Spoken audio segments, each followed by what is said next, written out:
Hello, everyone. Happy New Year. First episode out of the gate, and we're going to talk a little bit about CEO mindset. And more importantly, we're going to talk about a very important topic, and it's the people pleaser you.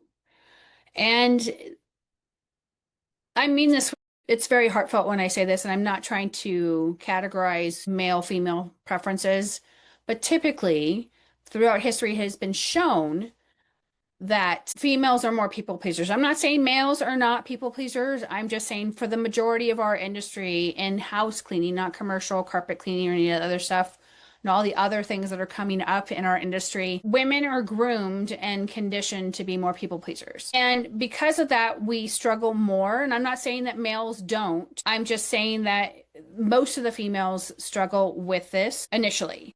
I struggled with people pleasing. I wanted to do a good job way back in the day.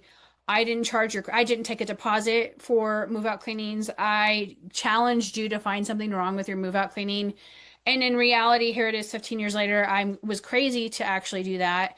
I could have eaten a lot more money than I did. And I actually used to have a 100% refund guarantee. And then I saw a period of time where I couldn't offer that anymore because 20 cleanings in a row were like, I'm not happy I found a hair over here or it was just random. So society has changed and the dictates of what the expectations are has changed a lot. So I wanted to walk you through some very valid points on people pleasing, and so that you are aware when you are people pleasing, you can actually journal it or write down, or you'll start to notice when you pay attention. Just spending 15 minutes a day makes microcosmic changes in your plan on where you're going and what you're doing. It just takes little teeny steps. I can't remember her name off the top of my head. Way back when I became an entrepreneur, she was explaining how little teeny baby steps always end up being bigger steps. That's all you have to do is show up and be consistent. So this is just so that you're aware of people pleasing tendencies, especially in our industry. So what this looks like in real life, I'm reading from my notes, explaining pricing instead of pointing to it. So walking clients through the math line by line. First of all, yawn. Most of us are not excited about the language of math unless it's math in your bank account. So you don't have to explain line by line why you charge what you charge. Sometimes I still do because people forget that we're actually businesses. So in those instances, I believe it's still okay to actually do that. Got to practice what I preach. And I tell people, I'm like, I spend 50 grand on advertisement. My labor is, hundreds of thousands of dollars. My payroll taxes is this. I cannot operate at someone who does not have the overhead, right? So, walking through clients through the math line by line, justifying why your rate is fair. You don't have to justify why your rates are fair. Your cost is your cost. If you're paying all of your people $35 an hour, your cost is going to be more than someone who's paying minimum wage. I guarantee the ratio of turnover is going to be less on the $35 an hour side versus the minimum wage side, right? Over explaining instead of letting the quote stand. When you are submitting a quote, don't, and I know the first couple big ones are like, oh my gosh, this would just be awesome. This is going to be a game changer. But there isn't tweaking. The price is the price is the price. You'll hear me say it over and over again. The price doesn't change. Your cost of operating doesn't change. Your KPIs don't change. The only change that happens is the consumer's mindset. And a lot of people still have a hard time wrapping their mind around why I have to pay for cleaning. You guys are just not worthy. Unfortunately, that still happens today and it is changing. Making just this once exceptions. Just this once, can you do this for me? For example, we had a cleaning tech at a short-term rental and we never handled trash before. They wanted the trash done. It was a holiday. I said, sure, no problem. What they didn't explain to me was that they only had one trash can. So the people who stayed in the short-term rental overloaded that trash can, and the pitch up the driveway was 90 degrees to get it to the street. And the person who was cleaning it weighed 100 pounds, right?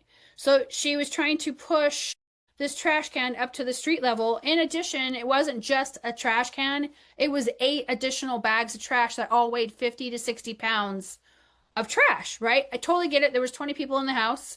And for someone who's 100 pounds, that's really heavy. In addition, I didn't think that there would be more than a trash can full, right? I thought she might have 2 cans. She could have had three for a short-term rental that's 3,700 square feet. You would think they would have more than one can, but that was not the case. So just this once exception, I ended up getting burned. The cleaning tech was upset. It was just like a bad deal all around. When if I had stuck with my protocol, I would have said, sure, we can do that for you for an additional fee. And then I could have sent somebody by who was more burlier, who could have pulled the trash can up and the trash can back up. And to add insult to injury, the cleaning person actually had to take all the trash from the street back down to the garage because they have bears in this area and the trash people didn't come, right? So there was that. And then adding tasks verbally without updating the invoice. When you need to, if someone wants you to do something out of the scope of what you have agreed to do, you need to add it to the invoice and just say, sure, I'm happy to do that. We'll add that to your bill. Blanket statement. And it's going to be whatever price it is. If it's an inconvenience for you, it should be a lot more. If it's a biohazard and it deals with mouse poop, it's going to be more. If it's a short-term rental and they don't use all the beds, there's no negotiation. The price is the price, right? There's only additional charges for being extra dirty or having a party or all that other stuff. Waiving fees to avoid tension is another way, just this once exception. Okay, I'll do it for you this one time. And then it becomes a problem, right? Then this person goes that knows that you'll bend. It's like going to mom and dad. Mom, can you blah, blah, blah, blah, blah. Mom goes, no, don't do that. And then they go to dad, dad. It's just that whole dynamic. So making sure that you're not doing just this once exceptions will keep things running smoothly. Adjusting the scope verbally. This is a big one. Especially if you have multiple layers to your business, if I say something and I forget to tell Susan and Susan forgets to tell Marty and Marty doesn't tell the cleaning tech and doesn't put it in the notes for the cleaner, that cleaner's going to do what she's been hired to do. That's the normal scope. And when you add something on there, then the customer goes, well, I spoke to Shannon and she said it would get done. And then Shannon speaks to Susan and Susan goes, well, Shannon didn't say anything. So just make sure that you are writing it in, taking the time, whether it's on your phone, at your laptop, on your iPad, whatever that is. And I would do everything in writing. I would not do anything verbally. So this is just a heads up on this email that we're adding on the refrigerator cleaning this time. It's going to be an additional $95. That's something to keep yourself out of the weeds, so to speak. To add on rooms, laundry, or deep cleaning tasks mid-job. I've actually had this happen twice this year. I'm not understanding why people think it's okay to change the scope of the job. So then it became this whole dynamic of, well, we're not going to be able, if we just change the scope of this job, we can do that. I have a little room on the schedule. However, it's going to cost you this, and we're not going to be able to finish that. So that might be something that you consider not doing because it was frustrating for the cleaning tech. I had to send another person over there for them to finish on time. And it was a whole like messy thing, right?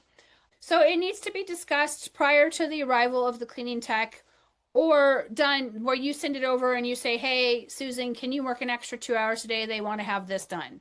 And then and if they say no, say, I'm really sorry, Mrs. Smith, we'll have to catch it next time. No written approval or updated pricing. Then again, that's a verbal thing. So put thing in an email or text message, screenshot it, save it to their file, put it wherever you put your digital assets, and then make sure that your updated pricing is like, hey, I just need you to confirm this text message that it's okay to add on $95 to your bill for the refrigerator cleaning we're doing today. And they'll say, yes, I accept. And then that way it covers you. They can't say, well, I never approved it, right? Hoping that it balances out later. Nothing ever hopes. Hopium doesn't. Hopium, it's just that. It's just hope. You hope that it's going to be, I'm keeping my fingers crossed for you, right? So make sure that you're not handing out hopium because it's not a very good thing. You respond fast to avoid discomfort, and there's a lot. That's a big piece. So you're immediately replying to late night messages at 9 o'clock at night because Mrs. Smith has called and her 72 pillows were not put on the bed in the correct manner, and she called you 16 times at 9 p.m. yelling at you, calling you names because you did not answer the phone. That is over the top. That is unacceptable, and it won't be tolerated, at least in my business. Solving problems emotionally instead of structurally. This is a hard one too, because you internalize it, right? When something goes icky, it doesn't sit well. It's an icky, like, God, I hate dealing with this, or I wonder if they're going to respond. And then you spend all this time checking the responses so that you can come up with the next response. Just a one and done for now. It's like playing chess. Okay, I'm going to move my knight here, and then you have to wait, right? You have to wait for them to move their knight, their queen, their king, whatever it is, their pawn, so that you have to wait. And it's not an emotional decision. Emotional decisions end up being messy decisions. Every time I make an emotional decision, I always regret it. Feeling responsible for client stress.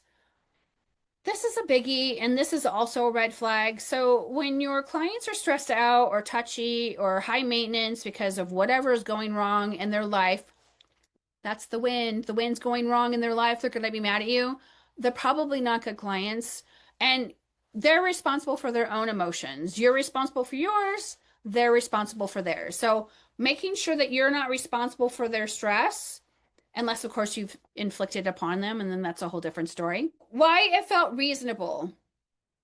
So, early survival thinking when we first start our businesses is I need cash flow. You hit the ground running. You hit the ground running every single day. You're working 7 days a week, sometimes 15 days in a row, sometimes 22 days in a row. I think the longest I heard this year, and that's becoming less. Thank you. I had someone who worked 44 days in a row, and I was like, why are you working? And she was like burnt out. She wasn't feeling well, and there was all these things going on physically with her, and I was like, why did you work 44 days in a row? But that has gotten better over time. You also needed reviews, so that's a whole hand-to-mouth survival thinking. I need to have reviews. I need to have reviews because it's a vicious cycle, right? The algorithm goes, the more reviews you have, the more you get spit out on top, the lesser in advertisement you need. You need less SEO. There's a whole bunch of strategy that goes behind that. And then early survival thinking is also you needed momentum, right? I got to do whatever I can do. I'm going to take whatever client I can get, and I'm going to keep my fingers crossed that they're going to pay me on time. And I'm not going to have to bicker with them because they felt that I made a mistake or I'm lesser than, so I don't deserve what we initially agreed on. Happens a lot. Desire to be seen as professional. So you want, I'm guilty of this. I know several people I can name, but I'm not going to. It's wanting to be easy to work with. I, for a long time, wanted to be easy to work with. I am not the easiest person to work with. Do I have smooth systems so that things can run smoothly? Yes. Do things go wrong occasionally? Yes. But for the most part, I'm just like any other business. I don't need to be seen as easy to work with, and I don't care, right? Because not everybody is your client. So make sure that you are not categorizing yourself in that and avoiding labels like difficult or rigid. Let's be honest. There's going to be people who are difficult. There are people who are rigid. We still have one client. If you touch his little office area, he's partially blind. He cannot see. And if you, even though there's a ton of dust on the desk, they're not allowed to touch it. And every once in a while we do because it just gets over the top. And if it's not back in the same spot, and I guess he can tell, he gets upset. And I have to explain to the clean tech, I'm like, he cannot see. He's looking to have something in the same spot every time. And he can tell if it's not in the same spot because he knows how much the distance is. Excuse me. Choosing short-term peace over long-term clarity. So avoiding conflict.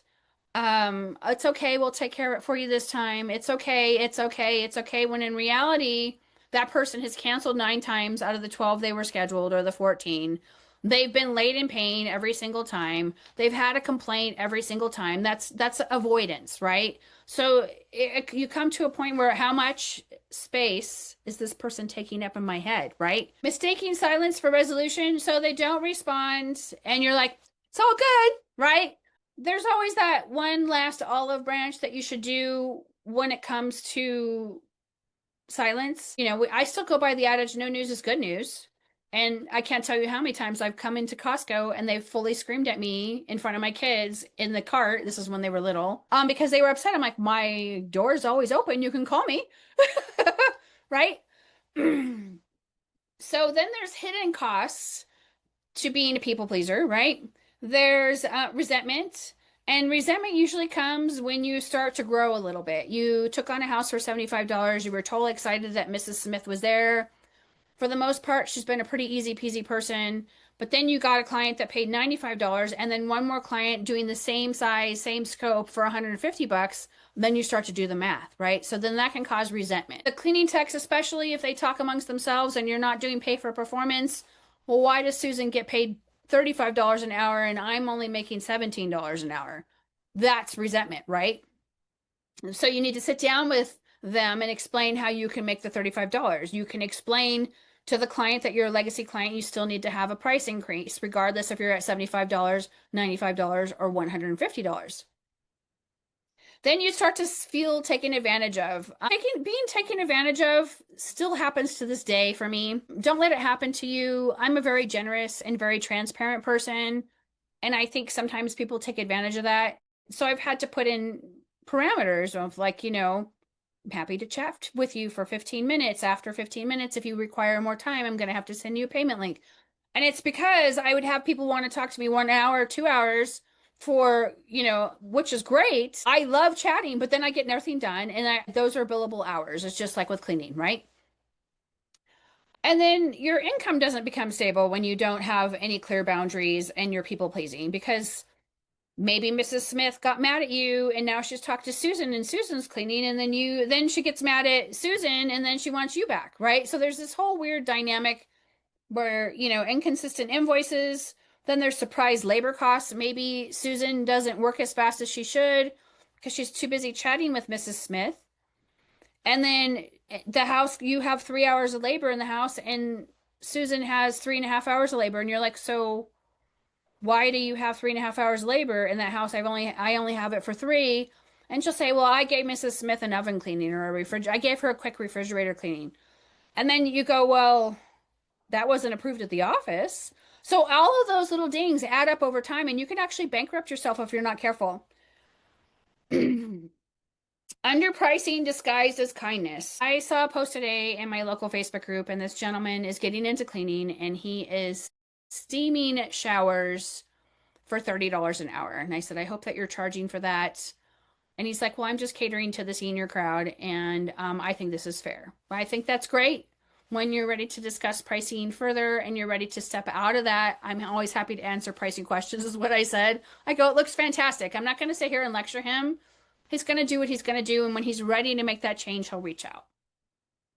So that's a prime example of underpricing for kindness. He's catering to a certain demographic. They know that they have limited income. So it becomes this whole dynamic. And then there's emotional fatigue for being the people pleaser. And then that kind of ties in with the resentment and income instability. There comes a point when it's exhausting to have to battle it out with somebody who is an emotional vampire. And there are a lot of people who don't realize they are. And then there's people who do that to get their way, right? This is how they manipulate the masses to get what they need done.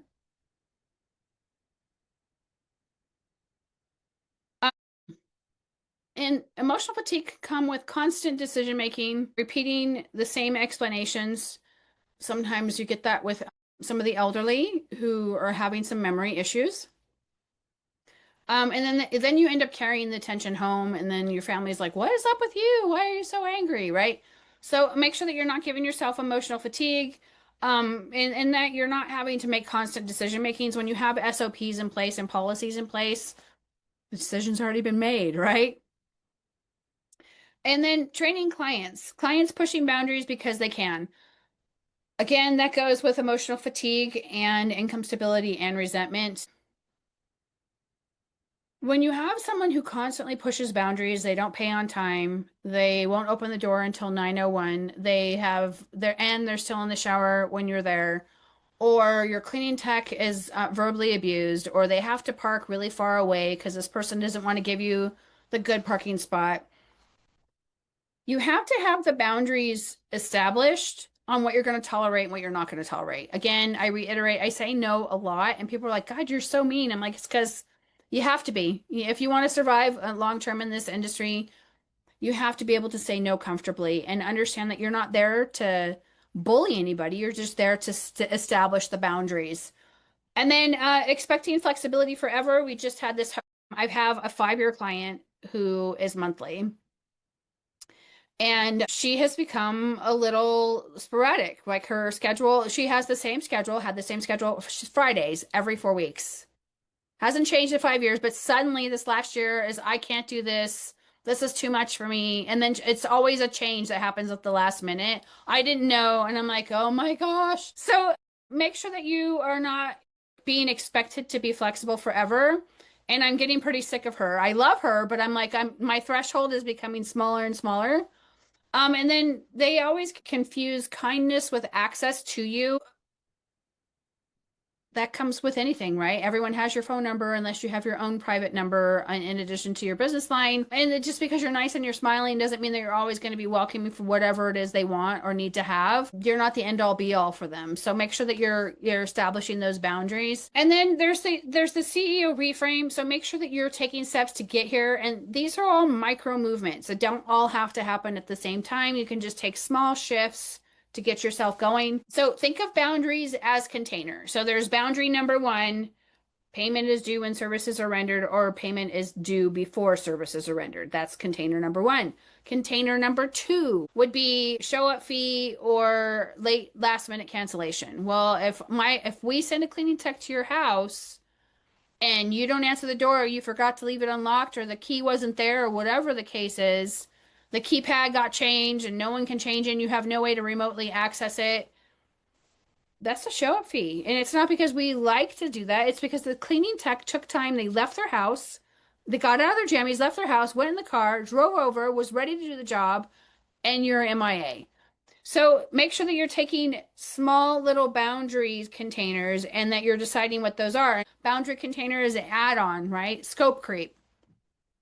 Hey, can you do this for me? That's a container. No, I'm really sorry. You'll need to call the office to add that onto the bill. And then the office will put it in the thing and then send over the information. And so it's covered on all ends so that you can get paid, right? So those are the containers some of the containers you would need just to get you started. And then they create, when you have these containers that are fixed, it creates a predictable experience. It could be an experiment, I guess. And that way it's just predictable. They know that if Shannon showed up, Shannon's gonna do the master bath first because I like to eat in the kitchen while she's there. And then she's gonna move over to the full bath, and then she's gonna bang out the other three bedrooms, and then she's gonna do the bottom level. It's gonna take her 2 hours and 27 minutes. It does it every time. And then they also know that if Shannon has to switch to the other direction, it will take her longer, and we're gonna bill them longer. I get sometimes things happen, but it's a predictable experience. That's what you're McDonald's, right? You guys hear me talk about McDonald's. A lot of people talk about McDonald's.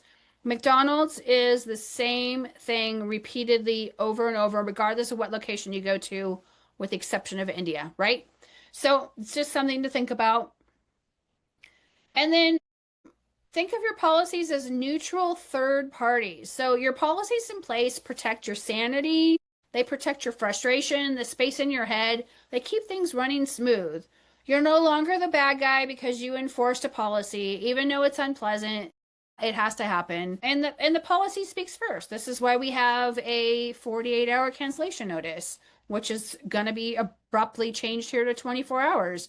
And it's because there's the shenanigans. If I didn't know, I didn't get this, I didn't get the email. I'm like, well, everybody else got the email, right? So just something to think about, that policies are as neutral as third parties. Structure removes emotion. When you apply all the structure in place, you don't have to think about anything. You don't have to get frustrated. You don't have to resent someone for asking. All of them are right there and they can pick and choose what they want and not want. And if they don't want to cooperate, then they're not a good fit for the container that you have created. Consistency replaces justifications. That you, again, I reiterate, if Shannon showed up and cleaned your house in 2 hours and 27 minutes, and then it took longer because you switched something up or added something, then that is, consistency. I'm really sorry. You need to call the office. Those types of things. Respect doesn't require understanding. This is a big one. Clients don't need to agree, and trust me, I've had clients tell me to stick it where the sun doesn't shine. I'm not doing business with a woman like you. I'm like, okay, what am I supposed to say to that, right? I want to talk to, or they'll get me on the phone. Can I speak to Mr. Miller? Because I don't have any say anything because I'm a woman. What other things have been told over the I've had people yell and scream at the cleaning tech in front of me. I'm like, what do you think you're doing?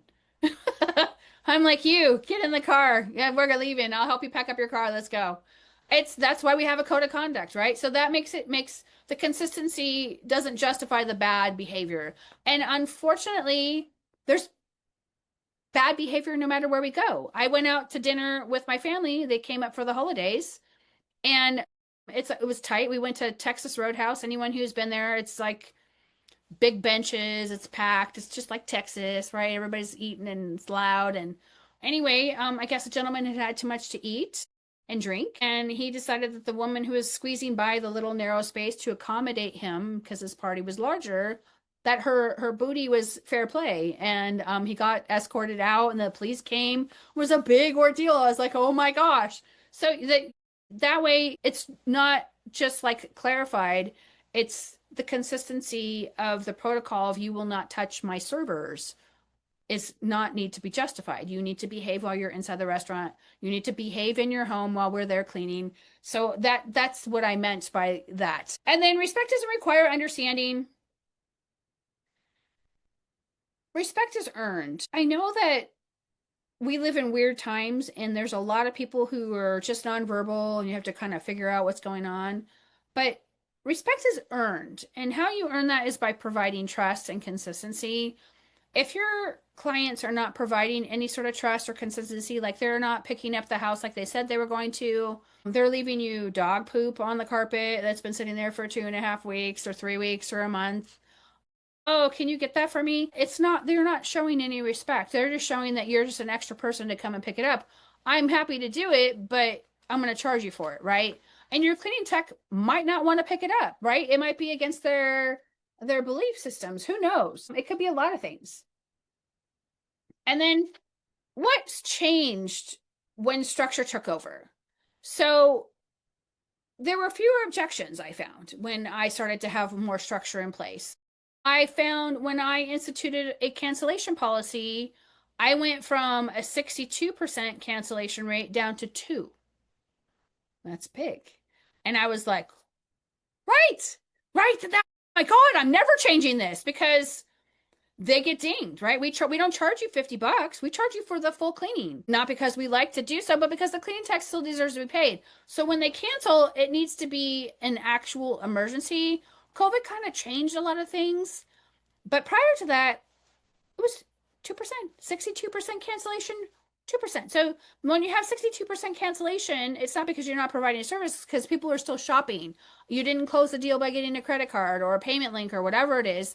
And there's attrition and all the stuff that goes along with being on someone's schedule. So you get fewer objections when you have structures in place.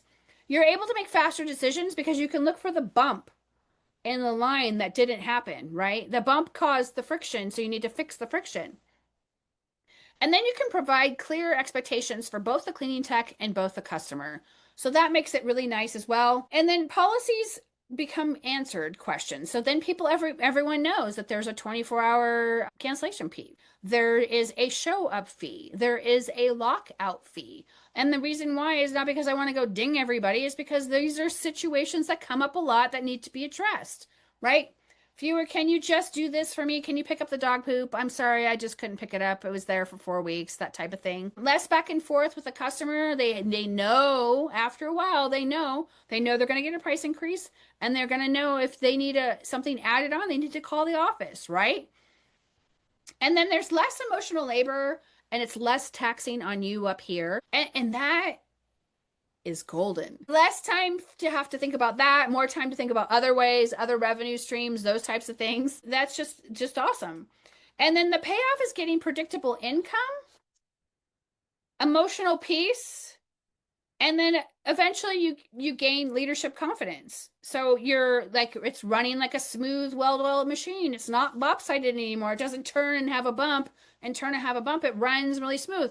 And then you'll notice when you have more structures in place and you start to institute them and putting them there, the periods of time where things run longer and longer and longer and longer are smooth.